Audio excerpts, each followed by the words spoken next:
Assalamualaikum warahmatullahi wabarakatuh. Hello everyone, how are you today? My name is Ridwan Pambudi. I'm from Department of English Education. In this opportunity, I would like to present about the simple present tense.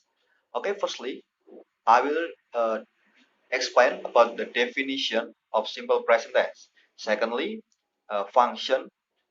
Thirdly, important rules. And the last is conclusion. Okay, Malcolm X said that without education, you are not going anywhere in this world.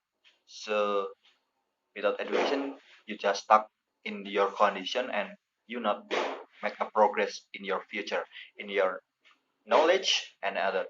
So, you must study hard for you and for your parents. Okay.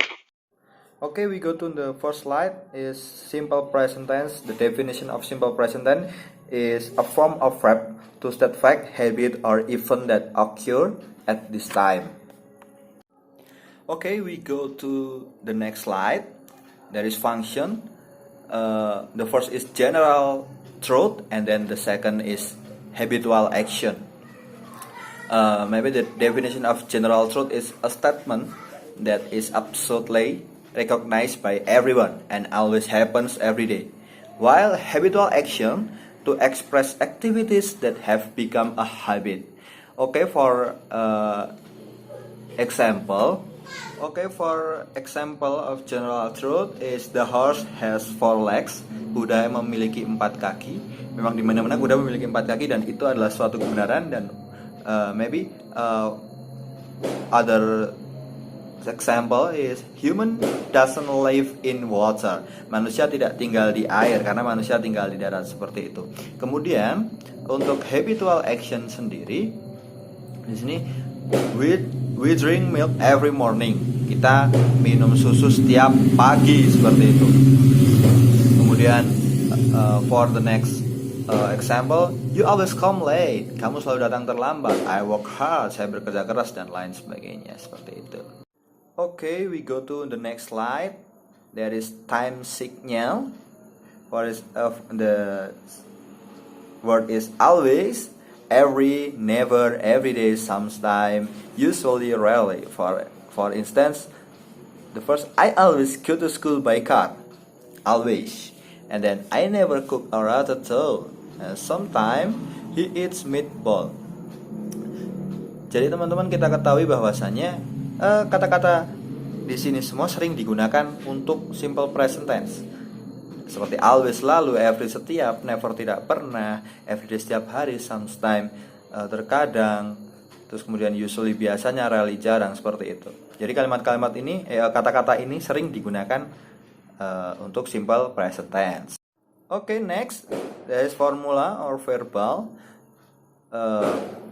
Simple present tense have a positive sentence, negative sentence, interrogative, and interrogative negative. For the formula from positive is subject plus verb 1, S or ES plus object.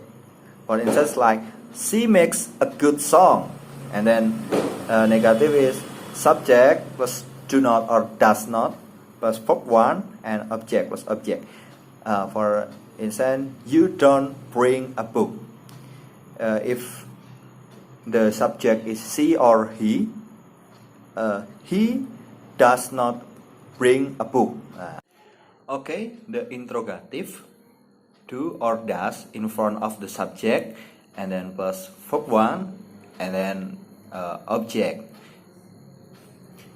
For instance, does he take a rest? And then interrogative negative, do or does or not plus subject plus verb 1 plus object. For example, don't you remember us?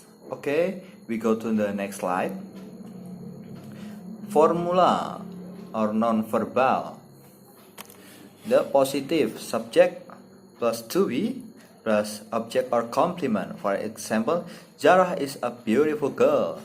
And then the negative is subject plus to be or not plus objective or complement. I'm not a composer. And then the interrogative, to be plus subject plus object or complement. For example, are you ready? Nah. Okay, go to the next slide. There is important rules. Okay, important rules. Subject I, you, they, we. Don't use s or es.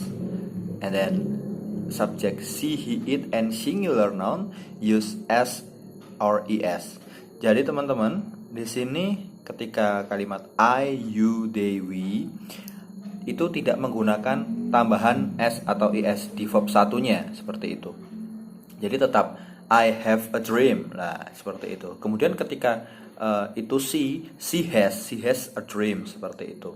Kemudian untuk he, it-nya pun sama seperti itu. Kemudian dan tambahannya untuk she, he, it itu biasanya untuk kalimat kerjanya atau verbnya ditambahi ss, sh, ch, xo seperti itu. Contohnya she catch. Ya, sebenarnya kan untuk verb satunya itu catch, tapi ketika dia menggunakan she, dia perempuan, itu ditambahi ss seperti itu. Jadi ditambahi es maksud saya, es. Jadi catch seperti itu. Okay, the last is conclusion. We know that simple present tense adalah sesuatu yang sebuah ungkapan yang kita lakukan sehari-hari ya teman-teman. Kemudian ada dua, yaitu general truth and habitual action. Yang pertama itu general truth sendiri, a statement that is absolutely recognized by everyone and always happens every day. Itu adalah sebuah pernyataan yang diakui kebenarannya secara mutlak oleh semua orang dan selalu terjadi setiap harinya. Kemudian habitual action, to express action that have become a habit. Jadi itu mengekspresikan perbuatan yang telah menjadi kebiasaan seperti itu. Dan biasanya yang saya bilang untuk formulanya I, you, they, we itu menggunakan R ya teman-teman, menggunakan R dan tidak diikuti dengan S. Kemudian kalau she, he, it itu menggunakan is dan itu diikuti oleh S. Okay, thank you for your attention. Thank you. Wassalamualaikum warahmatullahi wabarakatuh.